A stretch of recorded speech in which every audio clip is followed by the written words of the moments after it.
Hey everybody, welcome back to Proletariat 40K. And for this video, we're going to go over some of the changes, good and bad, for the Genestealer cults in Warzone Nephilim. I actually played in a smaller RT, well I guess not a small RT, there was 30 people. RTT at my local store, Tables and Towers, yesterday.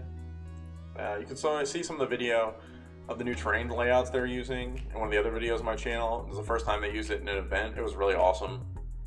Everybody loved the terrain layouts. It's specific per the deployment. So you had places to hide, there were shooting lanes still. All the buildings actually were closed, which some people thought was going to be an issue, but just the way that they set up the objectives, there was really only one you could ever hold while inside a building, and the rest you kind of had to at least put something out there to be shot at. But the buildings were positioned in a way you could like leapfrog if you're a melee army like GSC from them onto your opponent's objectives. I thought they really did a really great job with it. The event yesterday, I just went 1 and 2, unfortunately. I played Necrons round 1 and managed a pretty convincing win, 92-80 something. Necrons are just like gonna get their points. There's not a lot you can do about it. You just need to make sure, because the Necrons their data sheets are so terrible, not amazing, you need to really leverage that and make sure you kill them, by like turn 3. If they're still scoring those points, turn 3 definitely at the latest, it's going to be really hard to dig yourself out of that hole, because they're getting their ancient machineries, they're getting all their secondaries. And then my second game, I played Chaos Knights, and man, those dread tests are just so terrible. And I've played my buddies Chaos Knights before, and the dread test, I just got lucky, I guess, rolling 6-ups and 7-ups, depending on what leadership they're putting you at. And this game was just not a case of that. And I think GSC has to play really, really different into Chaos Knights, because you just can't rely on coming down with a 15-man drill unit that's typically going to do a ton of wounds to Knights. But if you fail that dread test, they double your charge. Even with a 3d6 pick the 2 highest, you're not going to make a charge, and your squad's done. So I could just misplay that one, but I think I'll play it differently in the future and see how it works out. My third game, I just played into more Necrons, and I was real mad at myself after this game, because turn 1, I went first, and my pre-game moving Genestealers, my opponent deployed in such a way where his Tomb Blades were out in front blocking his entire army from taking objectives and moving out. And I think I was a 6-inch charge with the Genestealers after their pre-game or blip move and advance. And I just thought, if the Genestealers charge them, kill the majority of the Tomb Blades, there was a squad of 6, then pile into behind them were death marks, and then behind that was like the rest of his army, all would be blocked in, nothing flew, it was score packs and things like that. But those Genestealers would definitely die, but then he's stuck for at least a turn, maybe 2 turns, taking care of whatever I throw out there in front of him. And those Genestealers obviously failed their charge, so they died. He flew over top of them with the Tomb Blades, blew up 2 of my trucks, because I moved out pretty aggressively. Instead of hiding on turn 1 to stay out of sight of his destroyers and his Silent King, I moved trucks onto objectives. I moved my units forward, thinking with the Genestealers making that 6-inch charge that he would be pinned in his deployment zone. And since he wasn't, his turn went real bad. Killed 2 trucks, the Acolytes hopped out. Those Tomb Blades that were not in combat with their Tesla guns killed 10 Acolytes, and then something else killed 10 more Acolytes, and it was bad. I tried to play KG from them. I put him on 0 a couple times on primary, but by turns 4 and 5, he made up his primary back by scoring 12s, because I just didn't have enough units on the table. And that ended up like an 80 to 65 or 67, which at the end of the game, I was like, man, I'm surprised that I was able to hold it together with my Genestealer called Jank by coming in within 3 and taking the primary away from him. So I definitely would have played a little more defensive in that one.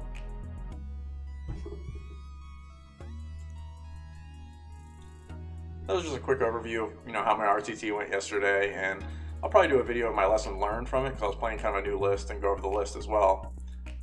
But for this video, we're really going to cover Nephilim as a whole and how it affected Genestealer cult. And I've played a few games now, like 5 or 6, so I think I have a good handle on how Genestealer are going to play.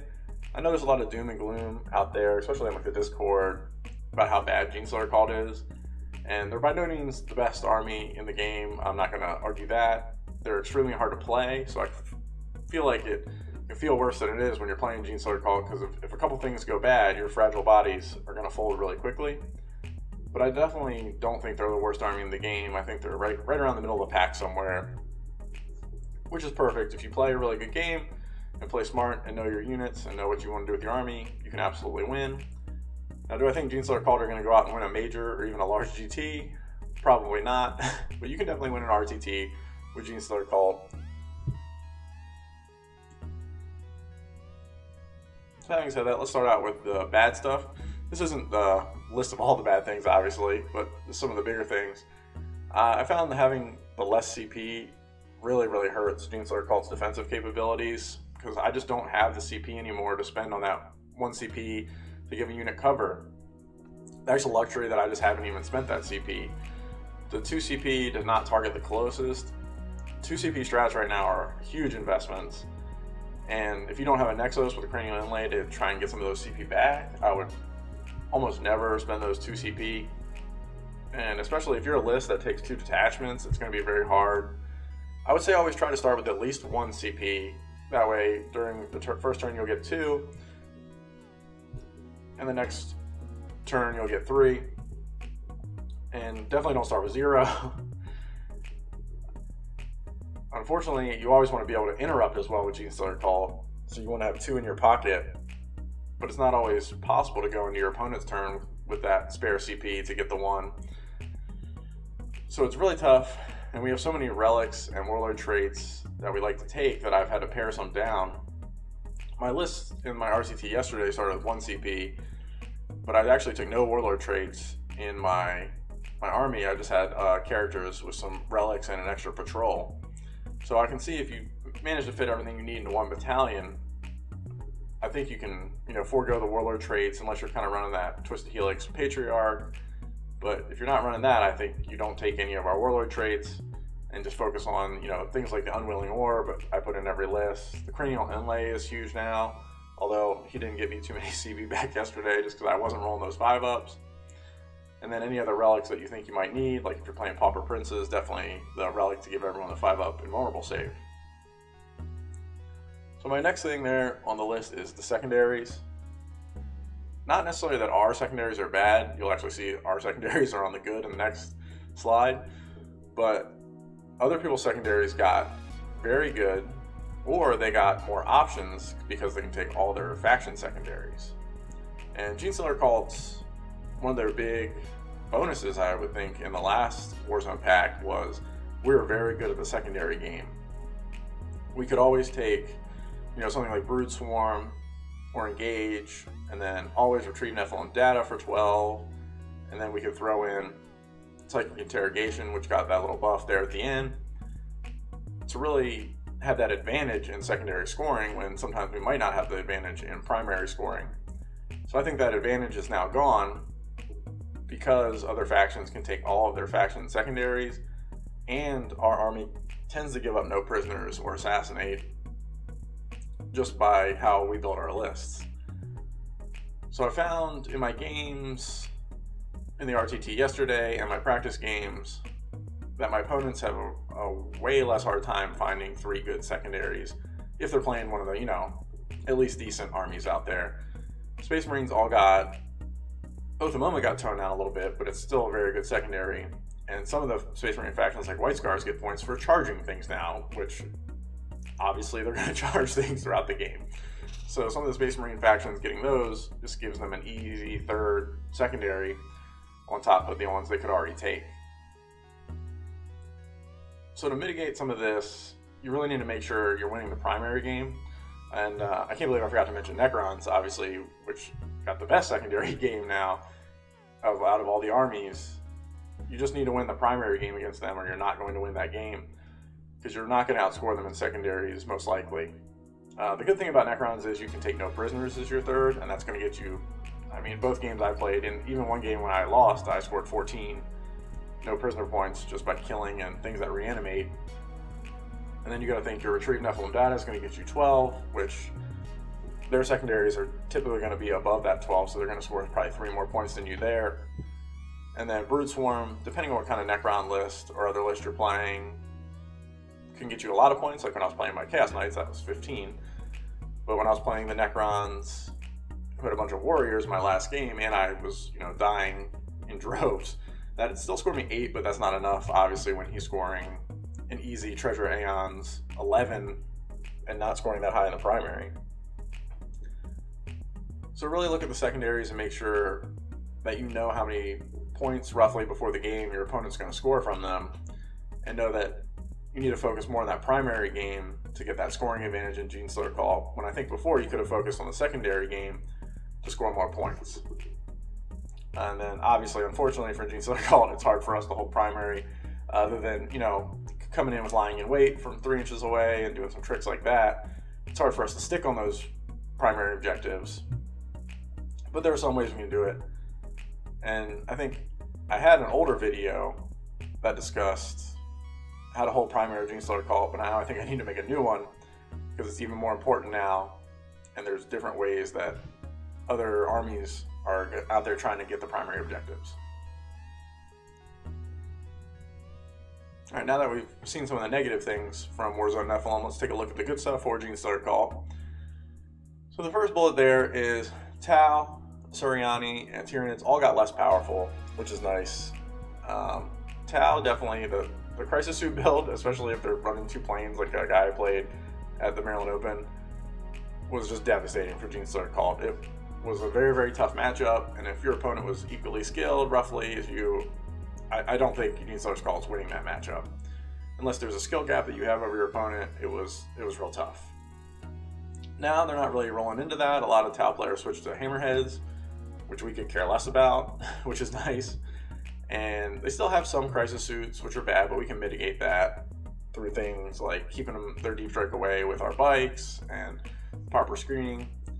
And we also have a better secondary game than Tau, I think, which is a great advantage we'll have in the points. As far as the Eldar go, their Shuriken thing got taken down to be the only thing they take, which they still take it, but now other people are experimenting with like Ulthway and stuff like that, and Eldar are a lot like Genestealer Call, just more resilient and have probably better rules, where it's a finesse army and it needs to be played correctly in order for them to win. So I feel like the Eldar Genestealer Call matchup is really about who outplays the other player, and it's pretty evenly matched, which I'm totally okay with. If every match in the game was like that, army matchup, I would be perfectly happy. Tyranids definitely saw some super points hikes on their units, but they still can put together devastating armies. The biggest loss for Tyranids was their secondary game of losing Stranglehold and losing To the Last. And actually Eldar losing To the Last too was pretty big. So the Tyranids, while they're still probably going to beat up your units with things like Warriors, and some people are maybe switching to like Hormagaunts, Hordes, and things like that, which we're actually kind of okay with. It's a ton of little attacks coming in, can kill a bunch of our things. But the same thing back, we have a ton of attacks that can kill their Hormagaunts as well. I think we have a huge advantage here again, just like the Eldar in the secondary game. And as far as you keep the primary close, it's a very winnable matchup for you. So it's awesome that some of the more powerful armies got toned down, while we didn't get any real changes in Nephilim that helps us playing into those factions. So the next bullet point is the strong secondary game. I listed it as a weakness because how other armies got kind of boosted in that area, but I think our secondaries are still very good and we're still strong. It's just I don't think we're one of the best in the game anymore. And actually in the next slide we'll talk about the secondaries specifically and how you can use them in the new Nephilim Warzone pack. And we also have, and the next bullet point there is basically the cranial inlay is ways to regenerate CP, which is huge. Starting with 1 CP yesterday in my RTT, I definitely needed that cranial inlay to, when I'm spending 2 CP to interrupt, I get to roll 2 dice, and I really hope that I get one of those back, and that is a huge boon to be able to have that option. Not all armies have it. And this is, the more Marines is really from the Armor of Contempt, but there should also be more Marines because some of their secondaries, now they can take all of them. And this actually didn't turn out to be true in the RTT I played in yesterday. I typed this up before my RTT, and there was a few Marine players, but there was mainly Chaos Knights and Necrons is who I would actually look out for. And Necrons we can definitely play into. Marines I have no issues playing into. I hope the Marine meta of 50% returns, but I don't think that's actually going to happen. And for everyone else out there getting less CP, it means that they're going to have less of their wombo combos of spending 4 CP to blast your army off the table less often. This isn't as big of a change as I thought initially when I saw we would be going down to 6 CP and, you know, relics and warlord traits are free. It definitely hurts Space Marines because they have to decide, do I want all these cool relics and double warlord traits, or do I want CP to spend on my strats? Other armies can kind of, if they have weaker relics and warlord traits, kind of get away with it, or like Necrons who have the Silent King just get a huge boost in CP. But it's still, on the whole, they have less CP to spend to do. Like more AdMech players are going to come out because their nerfs were reversed. But AdMech were definitely super CP hungry and wanted relics and warlord traits, so they are not nearly as deadly with spending CP to, you know, up their damage potential, which is nice.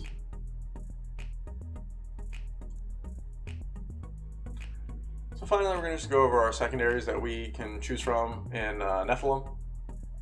Our first one is Brood Swarm, and this is just like an auto 15 if you're playing Chaos Knights, and Chaos Knights or Imperial Knights, and Knights are super popular right now, so it's awesome. And it's so good to take even to any other matchups if you have the bodies on the table, kind of like my list does. It's going to get you 3 if you go first right off the bat, because you're going to have more on the table and in the no man's land in your deployment zone. And really you just need 1 turn of getting that max points from it, of having people in all the table quarters and more on the table. And it's really easy to get more than 12 in this, and I mean, I got 8 in my last game of RTT, but that was a terrible game, and that was like the floor of it, I would say. I got 8 and was surprised that it was that low, because I was being killed so fast. So Brood Swarm is amazing. You definitely, if you're playing more like Ridge Runners or like stuff in trucks, it's not going to help, because you're going to have those less models on the table.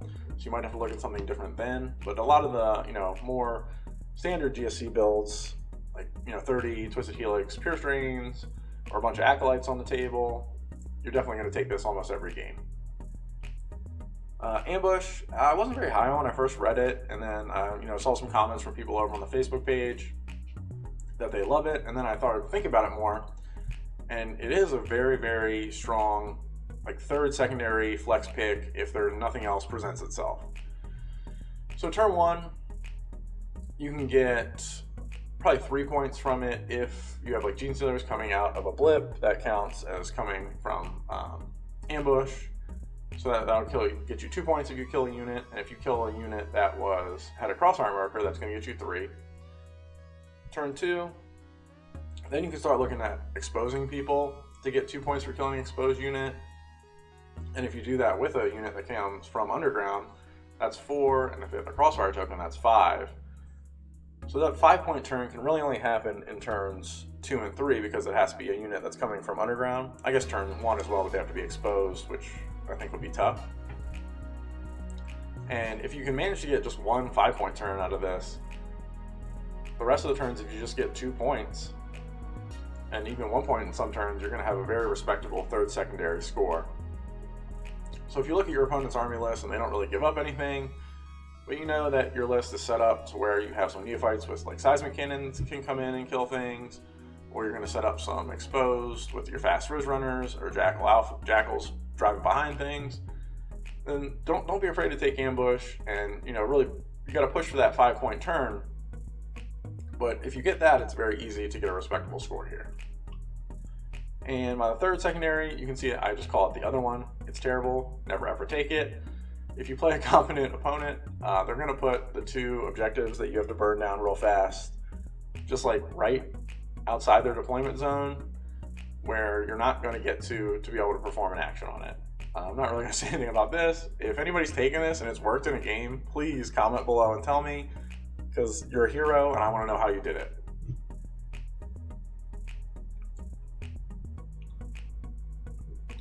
That's really it for how GSC, in general, are going to play in Warzone Nephilim.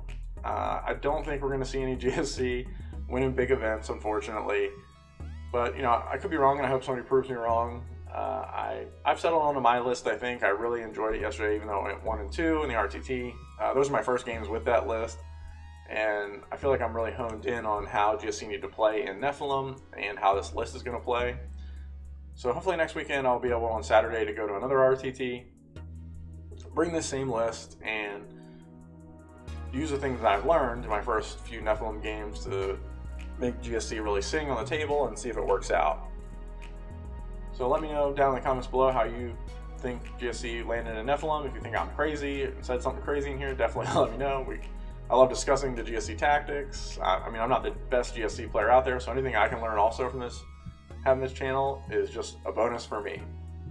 So thanks for watching, everybody, and thanks for subscribing. I think we're up to like 210 subscribers, or 220 now, which is awesome. I didn't think, with being such a specific channel focused on probably the most least played army in Warhammer, I was like, probably a few people watch these videos, but it's really grown and blown up a little bit in a short amount of time, so I appreciate it, and thanks for listening.